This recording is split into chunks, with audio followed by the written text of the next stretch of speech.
ya misalnya kalau ada bagian tubuh nih Hendrik, salah satu emosi-emosi yang umum tuh apa aja sih Hendrik selain tadi ya deg-degan, terus atau sakit perut gitu, atau misalnya yang lebih kasat kasat mata tuh apa ya, misalnya gatal gitu, tiba-tiba allergic itu muncul, itu ini juga nggak sih bagian dari emosi yang nggak stabil, ada emosi yang nggak stabil juga nggak sih kayak gitu? Bisa juga gitu. Kulit juga Hmm, bisa mewakili elemen dari 5 elemen tadi, gitu. oke, Jadi semua bagian oke. dari tubuh kita, nggak cuma organ di dalam tubuh. Misalnya Mhm, wajah mhm. sendiri terdiri dari 5 elemen. Gitu. Iya, iya. Kemudian tangan, kaki, dada, Mhm. perut bagian tubuh bagian atas, tubuh bagian tengah, tubuh bagian bawah. Semuanya ada pembagian sesuai 5 elemen tadi. Ya, tentunya kita Oke, nanti oke. akan belajar yang agak sederhana gitu ya. Karena nanti Mhm. kalau kita dalam satu workshop itu cuma berapa jam ya, kita belajar terlalu banyak juga puyeng gitu. Nanti akan ada Overwhelm. ya ada sesi berikutnya Iya, lagi yang iya, bisa iya, mungkin digagas gitu ya. iya, Nanti yang model iya, kelas-kelas banyak secara iya. berseri gitu. Oke.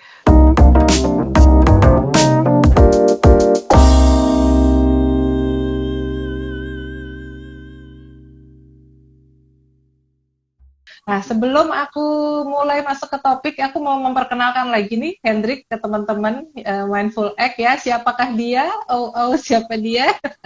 Ya, jadi teman-teman yang belum mengenal Hendrik ya, ini temannya apa soibnya para bude-bude di Mindful Egg ya. Dia adalah seorang guru ya, benar Hendrik ya? Guru Ya, MBSR, Mindfulness Based Stress Reduction. Ya, ini certified dari University California San Diego, dan juga mindfulness based cognitive therapy teacher dari Oxford University United Kingdom. Wow, ini belajarnya jauh-jauh gitu ya, nggak cuma ke negeri Cina tapi ke berbagai benua ya. Oke, juga Hendrik certified untuk mindfulness meditation teacher dari GGSC UC Berkeley. Benar ya Hendrik ya? Nah, benar. jadi teman-teman yang hadir di sini nggak kaleng-kaleng nih ya, yang akan di-share. Jadi tentang mengenal emosi lewat tanda-tanda di tubuh. Nah, ternyata Hendrik banyak yang belum menyadari gitu, atau saya percaya kalau teman-teman Mindful Act banyak yang udah mulai ngeh gitu ya.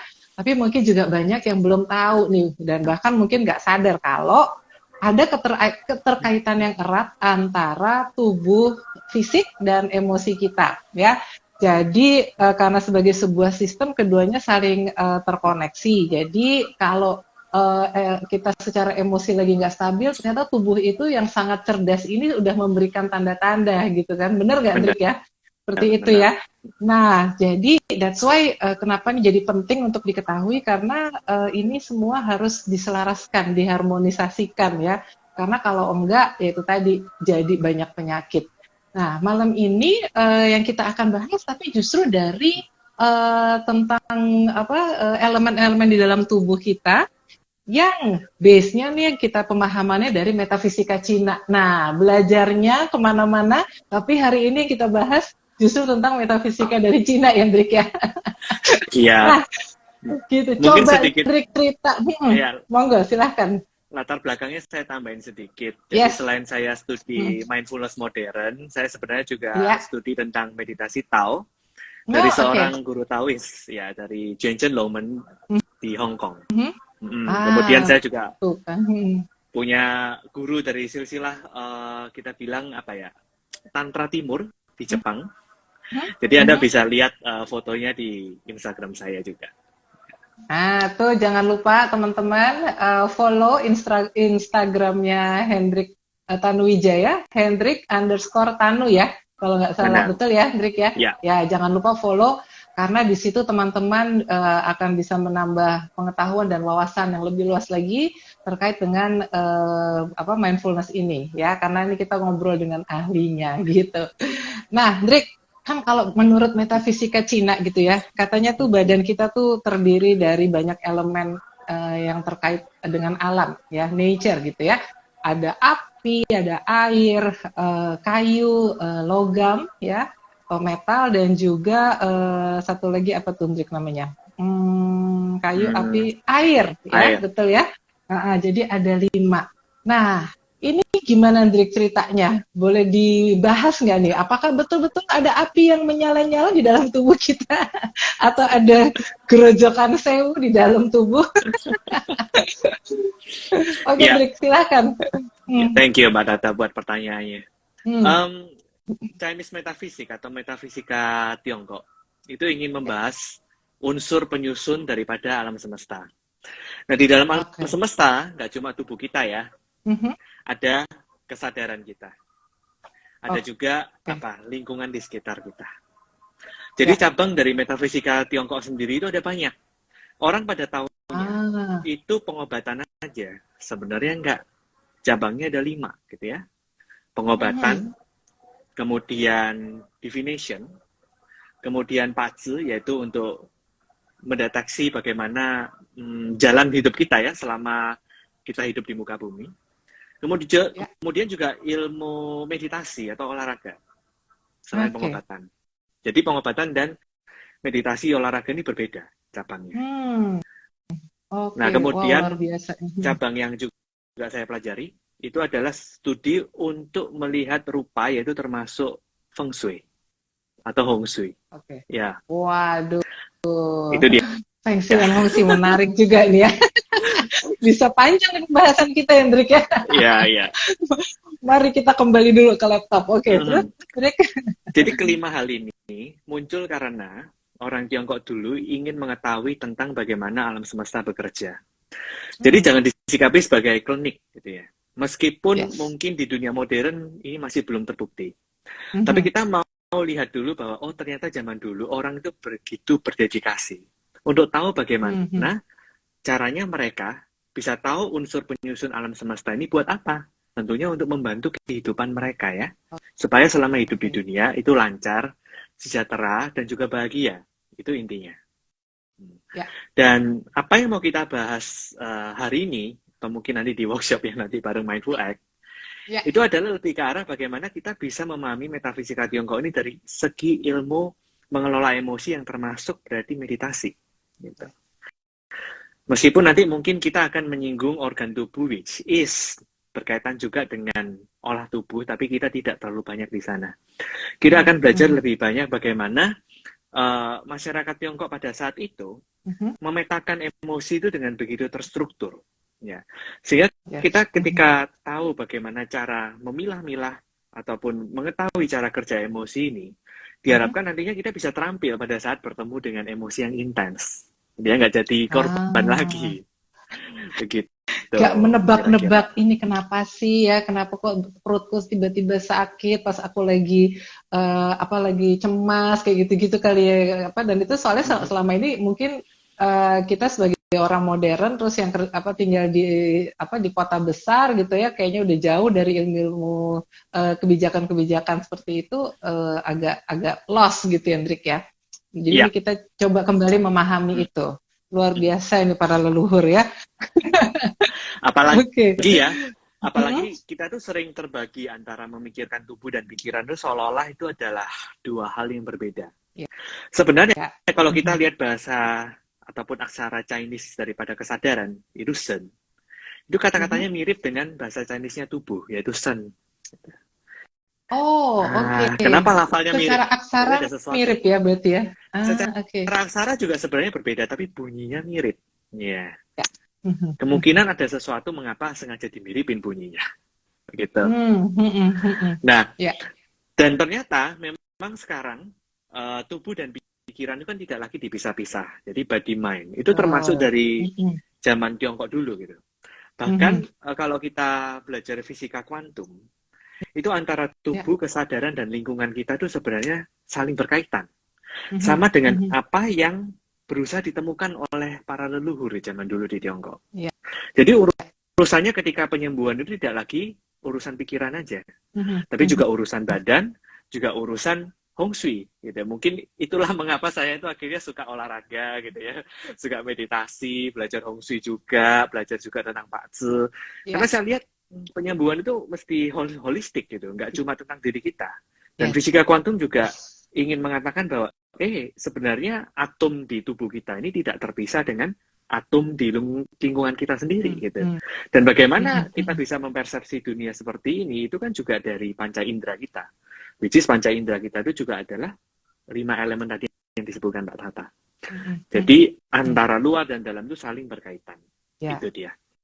Karena kita ini makhluk energi gitu ya katanya ya, kalau dari kacamata fisika kuantum kan gitu ya, makhluk energi. Terus di dalam kita ini, di dalam ini juga banyak energi yang itu tadi kalau oleh para leluhur Cina dikategorikan, distrukturkan sebagai bagian berdasarkan elemen-elemen alam gitu. Nah, terus terus kaitannya gimana nih, Hendrik? Kembali lagi kalau kita coba kaitin dengan topik pada hari ini, Hendrik ya. Kita udah tahu bahwa para leluhur dan bahkan ilmu-ilmu fisika kuantum pun juga menyatakan hal yang selaras gitu ya, sama gitu. Ini semua saling terkait nih, mikrokosmos dan makrokosmos ya. Alam semesta kita nih jagat alit kalau kata orang Jawa sama jagat gedenya gitu kan. Ini sebenarnya hampir sama, sebenarnya semua tuh sama gitu ya. Nah, terus kita lebih fokuskan lagi itu tadi, ternyata kalau tubuh kita, kalau emosi kita lagi nggak stabil, ternyata tubuh kita tuh kasih tanda-tanda gitu ya, Hendrik ya. Itu gimana, Hendrik? Bisa diceritain nggak tuh, biar teman-teman juga lebih mulai semakin aware gitu. Iya. Jadi menurut metafisika Tiongkok, jantung itu adalah tempat yang sangat penting gitu ya. Dan biasanya kita kalau melihat jantung itu kan di area dada. Kalau kita merasakan emosi itu biasanya di mana? Di dada. Sini ya, suka deg-degan gitu ya. Semuanya tuh kayak dari dada gitu ya. Nah, itu dia. Area jantung ya berarti ya. Ya. Padahal kalau kita belajar metafisika Tiongkok, setiap 5 elemen ini mewakili 5 organ yang berbeda-beda. Tetapi pada saat kita sedang merasakan suatu emosi, kenapa cuma di dada? Gitu ya, ini jadi menarik. Karena memang letak dari kesadaran menurut metafisika Tiongkok itu ada di jantung menurut mereka, kesadaran. Jadi maka dari itu, ketika kita merasakan sesuatu, biasanya terasanya di area dada. Gitu. Karena hanya area ini yang biasanya cenderung untuk bisa merasakan emosinya gitu kan. Nggak mungkin kita ngerasain sedih di misal di paru-paru gitu ya. Terus kemudian ketakut di ginjal, kemudian overthinking di limpa gitu kan. Nggak mungkin seperti itu gitu. Kalau kita merasakan suatu emosi pasti dia di dada gitu rasa tubuhnya. Dan di Tiongkok ternyata juga dijelasin seperti itu. Yang bisa merasakan hanya Zen atau kesadaran yang ada di jantung. Jadi organ lainnya itu akan semuanya berkaitan dengan organ jantung, organ kesadaran. Ya, seperti itu kira-kira. Jadi semuanya tuh akan saling terhubung gitu ya. Memang yang kita rasain secara kasat mata atau langsung bisa dirasain tuh di jantung gitu ya. Tapi sebenarnya sebenarnya juga organ-organ lain tuh juga punya terpengaruh juga ya, Hendrik ya, sebenarnya punya emosi juga atau apa istilahnya? Tadi Hendrik nyebut juga tentang limpa organ-organ lain gitu ya. Nah, itu apakah juga terkait dengan emosi-emosi yang biasa kita muncul gitu dari dalam tubuh kita? Paling gampang adalah pada saat kita misalnya mengalami sesuatu yang nggak enak, gitu ya. Terus kita marah. Nah, pada saat kita marah, itu salah satunya juga berdampak pada jantung kita ya, detak jantung kita meningkat. Kemudian ketika kita misalnya cemas dan sebagainya, detak jantung kita juga meningkat juga, gitu ya. Ini adalah salah satu contoh bagaimana emosi sangat mempengaruhi jantung. Tapi kalau kita lihat di organ gitu ya. Mungkin kalau kita bisa lihat salah satu yang paling kentara daripada jantung adalah area perut. Yang mana menyimbolkan elemen tanah. Apa jadinya kalau kita misalnya overthinking, kebanyakan pikiran. Perut sakit ya. GERD, lambungnya nggak enak. Langsung banyak pikiran, banyak kerjaan, stres, besok gimana nih kalau nggak kelar kerjaanku, nanti klienku nggak ini nggak itu, aduh langsung perutnya langsung tiba-tiba jadi nggak enak gitu ya. Itu sering-sering tuh aku sih sering tuh dulu kalau ngerasain lagi stres dan cemas. Itu berarti sangat terpengaruh ya dari situ ya. Sangat terpengaruh, bahkan di sains juga terbukti kan ada aksis antara otak dan lambung kita, gitu ya. Kita bilang ini kayak otak kedua, area perut ini. Second brain ya. Second brain. Your gut is your second brain. Ya. Oke. Jadi pada saat energi yang tidak seimbang terjadi di area lambung, yang dimana ini berkaitan dengan overthinking dan khawatir, kemudian organ ini tentu akan bereaksi gitu. Nah, jadi maka dari itu ketika kita pergi ke Shinsei atau dokter TCM, biasanya kalau kita punya misalnya profil Pak Tse yang dimana elemennya itu kurang, kita akan punya potensi untuk punya penyakit di organ yang terkait dengan elemen tersebut. Sama juga ketika berlebihan. Oh, oke. Kalau elemen kita berlebihan, misalnya di tanah tuh, nah tadi kan katanya dengan perut, maka akan ada potensi di mana perut kita bisa bermasalah. Begitu. Nah, uniknya kenapa? Karena kita sering ke Shinsei ya, ke dokter TCM dan sebagainya. Ternyata akupunktur sekarang juga dipakai di pengobatan modern.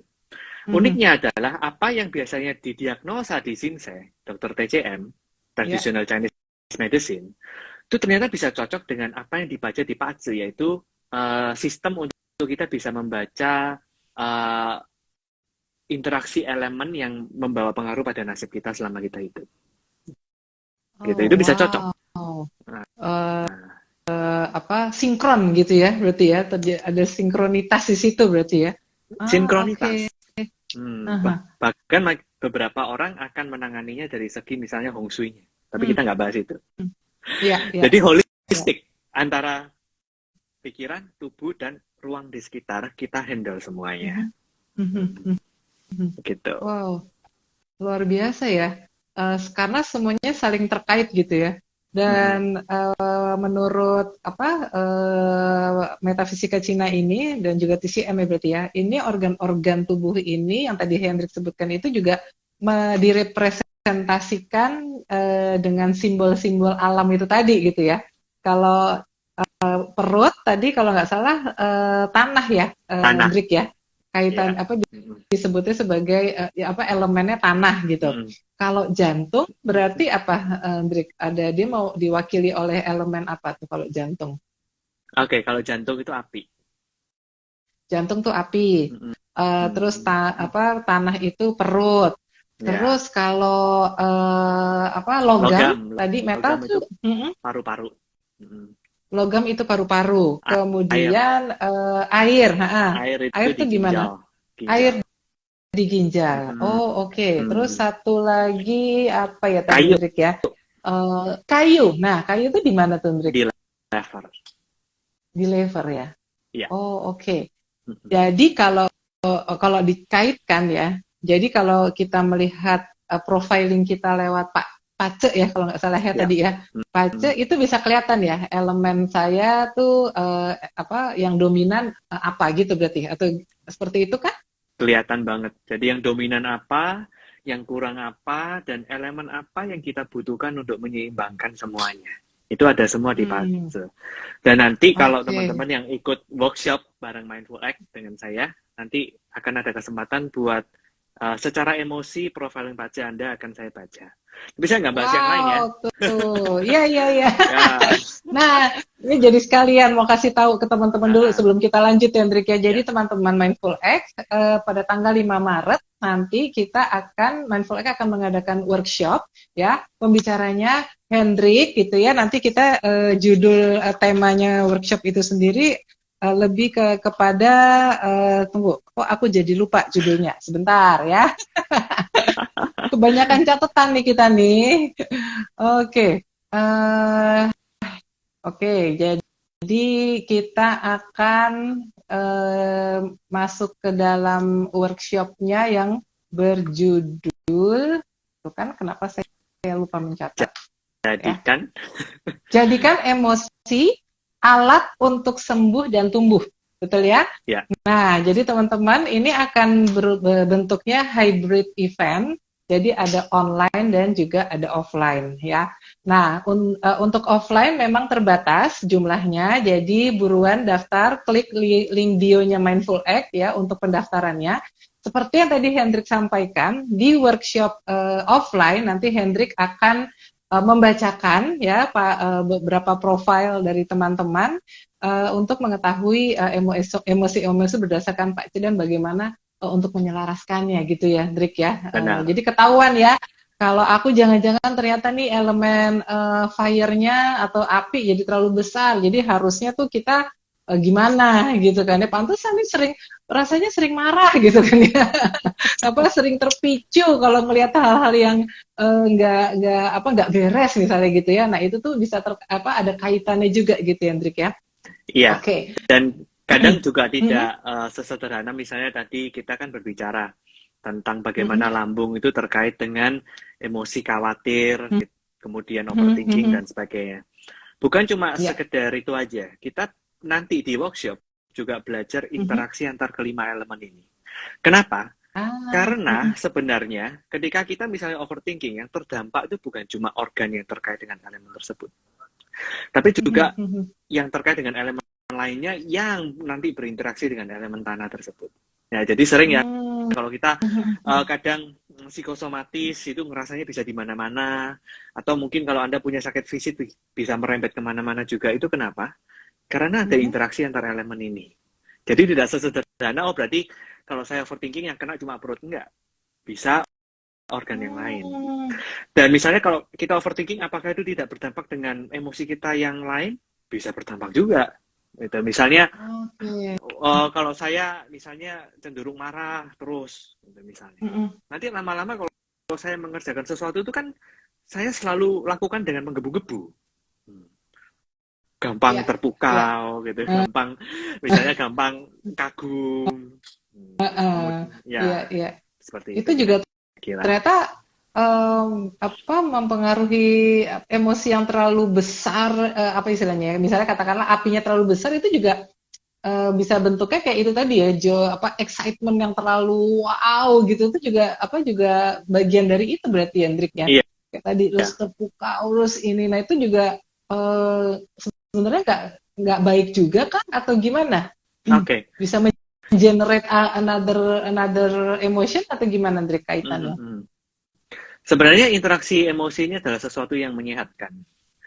Jadi dalam metafisika Tiongkok itu ketika semua emosi ini harmonis, justru kita menjadi manusia yang utuh. Dan bahkan ketika semuanya harmonis, kita tidak terjebak dalam suatu stagnansi atau suatu energi yang ngeblok begitu. Maka kita bisa menjadi individu yang tersadarkan. Gitu. Orang bilang itu mungkin orang yang tercerahkan atau apa, itu bahasa-bahasa spiritual zaman dulu. Tapi saya lebih suka pakai bahasa orang yang tersadarkan. Jadi ketika elemen ini seimbang, mindful, menjadi individu yang mindful. Seperti itu kira-kira. Tersadarkan, jadi juga bisa tersadarkan dalam arti menyadari emosi yang muncul dan tanda-tanda tubuh, dan aware di situ apa yang harus kemudian dilakukan gitu ya, bahwa jangan-jangan saya nih udah bereaksi berlebihan misalnya seperti itu, makanya kok terus saya ada bagian tubuh yang nggak enak nih, mungkin kira-kira seperti itu ya ilustrasinya ya, Hendrik ya. Iya, biasanya kan tunggu bagian tubuhnya nggak enak baru kita merasa ada yang nggak beres, begitu ya. Iya benar itu. Benar banget. Terus aku juga pernah juga sempat baca gitu ya. Jadi ketika tadi kaitannya dengan bahwa saling berkaitan gitu ya. Jadi kadang-kadang kalau kita marah gitu ya, itu juga akhirnya bisa mengenerate overthinking misalnya. Dan akhirnya dari yang kalau marah itu mungkin kan rasanya di dada. Jadi dari jantung, overthinking itu let's say ada di tentang di perut gitu. Akhirnya jadi mempengaruhi sakit juga gitu ya ininya, kaitannya ke situ juga gitu ya. Iya, bisa mempengaruhi juga. Kayak misalnya kalau ada bagian tubuh nih, Indrik. Salah satu emosi-emosi yang umum tuh apa aja sih, Indrik? Selain tuh tadi ya, deg-degan, terus atau sakit perut gitu. Atau misalnya yang lebih kasat kasat mata tuh apa ya? Misalnya gatel gitu, tiba-tiba alergik itu muncul. Itu ini juga nggak sih bagian dari emosi yang nggak stabil? Ada emosi yang nggak stabil juga nggak sih? Kayak gitu? Bisa juga gitu. Kulit juga Hmm. bisa mewakili elemen dari 5 elemen tadi. Gitu. Oke. Jadi semua bagian Oke. dari tubuh kita, nggak cuma organ di dalam tubuh. Misalnya wajah sendiri terdiri dari 5 elemen. Gitu. Iya. Iya. Kemudian tangan, kaki, dada, Mhm. perut tubuh bagian atas, tubuh bagian tengah, tubuh bagian bawah. Semuanya ada pembagian sesuai 5 elemen tadi. Ya, tentunya kita Oke. nanti Oke. akan belajar yang agak sederhana gitu ya. Karena nanti kalau kita dalam satu workshop itu cuma berapa jam ya, kita belajar terlalu banyak juga puyeng gitu. Nanti akan ada Overwhelm. ya ada sesi berikutnya Iya. lagi yang Iya, bisa iya. mungkin digagas gitu ya. Iya. Nanti yang Iya. model kelas-kelas banyak secara Iya. berseri gitu. Oke. Untuk penderita anxiety disorder berarti ada ketidakseimbangan elemen juga ya artinya. Benar. Apakah Ambil demikian? Nah. contoh saya. Karena saya pernah mengalami gangguan kecemasan gitu ya. Wow. Begitu dia. Elemen tanah saya kebanyakan. Gitu. Oh gitu, karena elemen tanah itu tadi adalah Perut. elemen tanah itu tadi adalah perut ya. Oke. Jadi gimana tuh, Ndrik? Nah, jadi karena itu elemen di perut, saya juga sering GERD. Perut saya nggak enak. Kalau sudah perut nggak enak, biasanya saya kepikiran akan sakitnya, kepikiran akan cemasnya, apa yang terjadi? Insomnia kan? Nah, elemen tanah ini berkaitan juga dengan nanti elemen api yang di jantung. Pernah nggak pada saat teman-teman insomnia itu kayak keringat dingin? Gitu kan? Karena jantungnya bermasalah pada saat itu. Jadi terkait dengan overthinking yang terjadi. Nah, jadi kita tidak sedang ingin mengkait-kaitkan sesuatu, tapi kita mau coba untuk lihat ke diri kita sendiri. Jadi nanti di workshop kita juga berpaling ke diri kita sendiri ya. Jadi kita nggak cuma belajar teori, kita mau melihat diri kita sebagai peta, gitu ya. Peta untuk melihat emosi kita dengan lebih jelas. Akhirnya saya gimana dong untuk nyimbanginya? Kan saya udah tahu nih kebanyakan elemen yang membuat saya perutnya bermasalah gitu. Saya kemudian akan menggunakan elemen yang dimana saya kurang. Karena saya yang sebelumnya berlebihan itu membuat saya bermasalah. Yang kurang ini juga sebenarnya menyebabkan saya bermasalah. Tetapi pada saat saya memperbanyak elemen ini, maka mulai terjadi keseimbangan. Ya, karena nanti elemennya apa saya akan bagikan di workshop. Tapi elemen ini bikin penasaran banget nih. Oke. Tapi yang pasti elemen ini saya bisa aktifkan dengan cara saya tegas, begitu. Dan dengan cara saya berempati dengan orang. Saya berwelas asih kepada diri saya sendiri dan orang lain. Maka elemen yang kurang ini saya otomatis bertambah.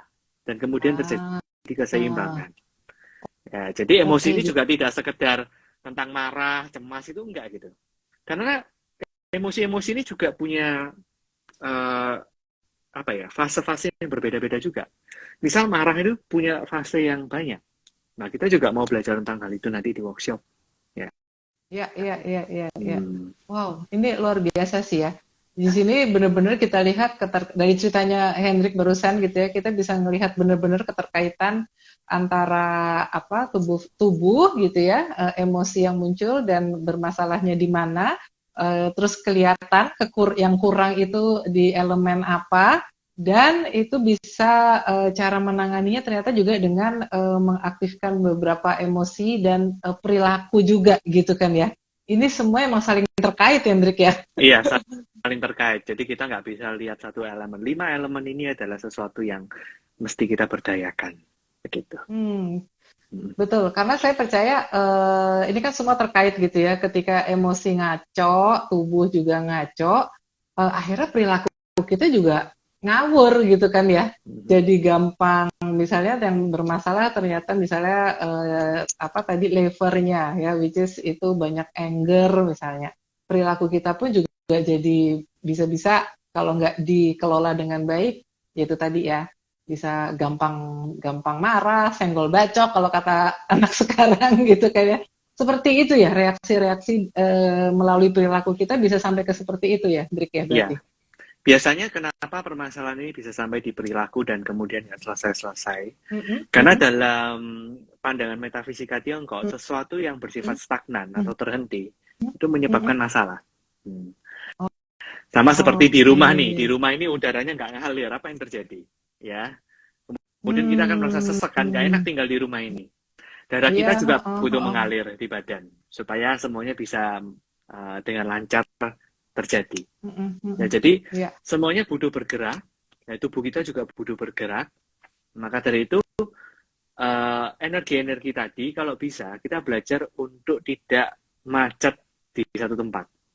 Kita Ya. bisa alirkan ke lain hal, kemudian ubah dia, transformasi dia untuk menjadi sesuatu yang bermanfaat bagi kita. Dan itu ilmu daripada metafisika Tiongkok. Kenapa ini ada?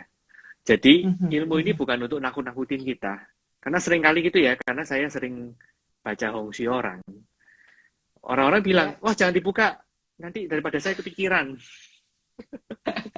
Loh, justru harusnya ketika kita dibuka kita tahu apa yang harus kita lakukan berikutnya gitu kan ya. Kita mikirnya harusnya begitu kan ya. Iya, kalau gitu, wah ini berarti orang ini juga takut ke dokter ya. Jadi kalau didiagnosa dengan dokter nanti, Iya, wah gimana nanti hidup saya loh. Tapi kan itu perlu gitu ya untuk penanganan. iya, iya. Ini Ya, menarik ya, karena ini kan bukan dua hal yang bertentangan sebenarnya kan antara medis dengan pengobatan dari perspektif TCM gitu kan ya. Karena sebenarnya saling mendukung ya kan. Dari diagnosa medis kita bisa melihat apa yang terjadi dan which is yang saya alamin ya gitu kayaknya semuanya memang connect gitu, sinkron aja seperti tadi yang Hendrik sampaikan gitu ya, dilihat di TCM-nya seperti apa, ternyata profil pacenya juga ternyata sinkron. Nah mungkin kalau dilihat di medisnya juga ditemukan juga sinkronitas juga, biasanya seperti itu ya pengalaman saya dan juga teman-teman ngalamin itu iya. semua juga sih. Nah, Oke, misalnya orang tuanya ada yang alergi eksim, terus nurunin ke anaknya. Anaknya juga eksim dari kecil. Kalau seperti ini, apakah itu emosinya yang diturunkan juga? bisa jadi seperti itu juga. Bisa jadi seperti Ah, itu oke. juga. Okay. Karena di pacek itu juga ada 4 Hmm, pilar. 4 pilar tersebut salah satunya adalah pilar leluhur dan pilar orang tua. Jadi nasib orang tua dan nasib leluhur itu ada di bagian daripada nasib kita sendiri. Ya. Jadi bisa jadi begitu. Kait. Oh ya, oke. Ini menarik banget ya. Karena bagaimanapun juga kita mengusung DNA-nya leluhur ya. Gitu Iya, ya. benar. Jadi dan itu nggak cuman masalah fisik gitu yang diturunkan, ya kan kayak misalnya penyakit bapaknya asma terus termanifestasi ke anak-anaknya, ada sampai ke cucunya gitu kan, asma Iya, juga. Kemudian kadang-kadang ada apa yang alergi-alergi yang lain gitu. Kalau mungkin bukan asma tapi bentuknya alergi, misalnya tiap pagi bersin misalnya karena iya, itu juga kayak apa bukan cuma sekedar tubuh tapi ternyata emosi pun juga diturunkan juga gitu ya berarti ya. benar. Oke. Termasuk jadi nanya deh, termasuk diabetes seperti itu. Termasuk semuanya bisa jadi dideteksi. Ah, Dan interaksinya terdeteksi. mungkin berbeda. Interaksinya mungkin berbeda dengan yang punya orang tua. Tapi Gimana kita tuh lihat interaksi lebih lanjut. berbedanya? Karena begini, misalnya di profil saya, misalnya saya butuh air, gitu ya. Kemungkinan saya ada potensi untuk punya masalah di sana. Dan mungkin orang tua saya sama-sama punya potensi masalah di ginjal karena itu air. Ya. Tapi mungkin dia jadinya yang kebanyakan misalnya. Saya kekurangan. Atau kemudian interaksi elemen itu menyebabkan elemen air ini terganggu. Itu bisa juga. Jadi nggak harus sama terus kemudian elemen yang banyak apa dari orang tua sampai saya sama semua, enggak gitu. Tapi interaksinya yang menyebabkan potensi ini sama, gitu, mirip. Oke, ya ya. Jadi potensinya yang ada gitu kan ya. Karena kalau elemen itu kan setiap individu kan unik gitu ya, pasti nggak plek-ketiplek karena kita bukan pabrikan gitu ya, Hendrik ya. Iya.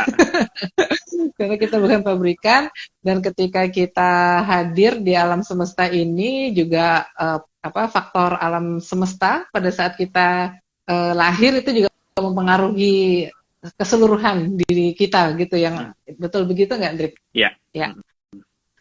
Dan, Oke, jadi ya, dan nanti berarti, nanti pada saat workshop tentu saja kita akan tidak terlalu banyak membahas sakit fisik ya, karena bukan temanya. Iya. Perlu untuk Ini lebih ke emosi. gitu ya. Ya. BCM gitu ya. Kita akan membahas tentang meditasi penanganan emosi.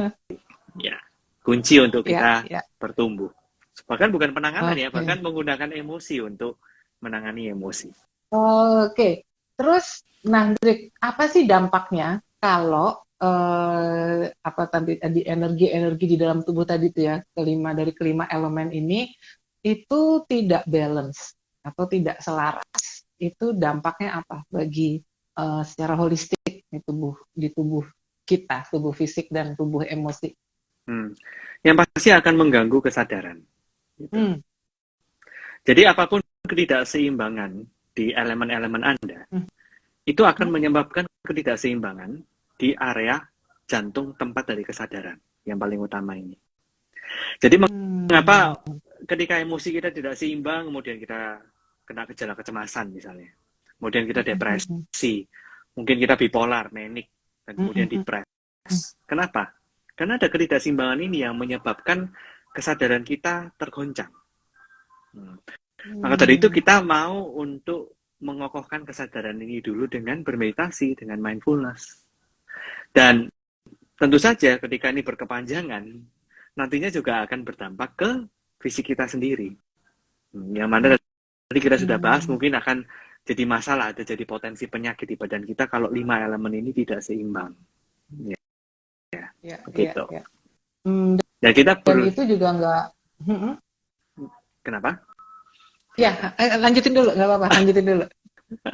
Dan kita sebenarnya di sini mau berusaha yang terbaik, gitu. Dalam artian kita sudah diberikan mungkin satu set kehidupan dengan kombinasi elemen seperti ini, yang mungkin saja akan sangat berdampak besar. Nah, penyembuhan di sini untuk menyeimbangkan ini adalah kita lakukan sebisa kita. Kalau saya sih, biasanya saya lakukan holistik. Kalau misalnya Anda mau seimbangkan dengan meditasi dulu, juga boleh. Kemudian Anda mau pergi ke dokter TCM, Anda seimbangkan lagi, Anda mau lengkapi dengan Hong Shui, Anda mau lengkapi lagi dengan Patze, dan sebagainya, itu silahkan. Bahkan misalnya di Tiongkok itu ada ilmu ganti nama. Ya, kalau ada teman-teman yang mau bikin nama baru, silahkan. Tapi namanya nama Chinese, karena setiap aksara Chinese itu punya elemen kombinasinya. Gitu. Dan kalau Anda kurang elemen tertentu, akan dikasih huruf yang dimana elemen itu Anda butuhkan. Jadi bahkan hampir semua aspek kehidupan. Nah, Anda mau sampai mana nih beresin masalah elemen ini? Kalau saya sih semua saya beresin. Karena kalau cuma meditasi aja, mungkin pada saat dimana di sana dibutuhkan suatu kegiatan yang mana Anda butuh engage, di sana tidak banyak kualitas meditasi yang misalnya sedang hadir, maka hal-hal yang lain ini akan membantu Anda. Misalnya pikiran Anda belum begitu kokoh nih, Anda sedang bad mood luar biasa. Dan kayaknya kalau bisa Anda meditasi. Bisa meditasi gitu, hari ini kayaknya bad mood banget deh gitu. Apa yang terjadi? Maka elemen-elemen tadi yang sudah disiapkan ini bisa membantu Anda dikala kesadaran Anda belum kuat gitu. Wow. Jadi akan lebih sempurna kalau kita bisa mengkombinasikan beberapa pendekatan gitu ya, berarti ya, terkait atau metode itu tadi ya. Tapi first sebenarnya meditasi adalah bisa menjadi jalan pertama gitu ya, Hendrik ya, untuk masuk ke situ. Iya. Benar seperti itu. Karena tentu saja meditasi ini adalah gerbang untuk menyadari dengan jelas gitu apa yang kita butuhkan. Karena kalau cuma dikasih tahu orang kan kita juga masa sih? Emang gitu ya? Akhirnya penyangkalan dan kita nggak mau tahu lagi. Ya. Tapi kalau kita merasakan sendiri, kita discover sendiri, kita jadi jelas, oh ternyata begini toh yang saya rasakan.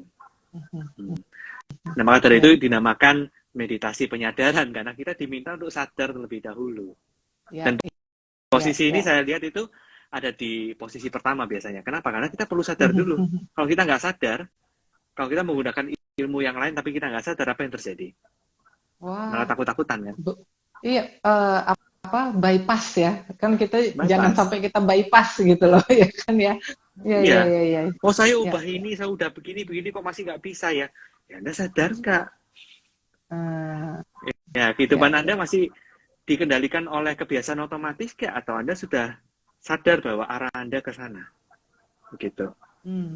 Seringkali kita tuh kan pengen yang enaknya aja. Karena pada saat kita pengen enaknya aja, yang keluar biasanya apa? Kebiasaan otomatis kita yang udah nggak berguna itu.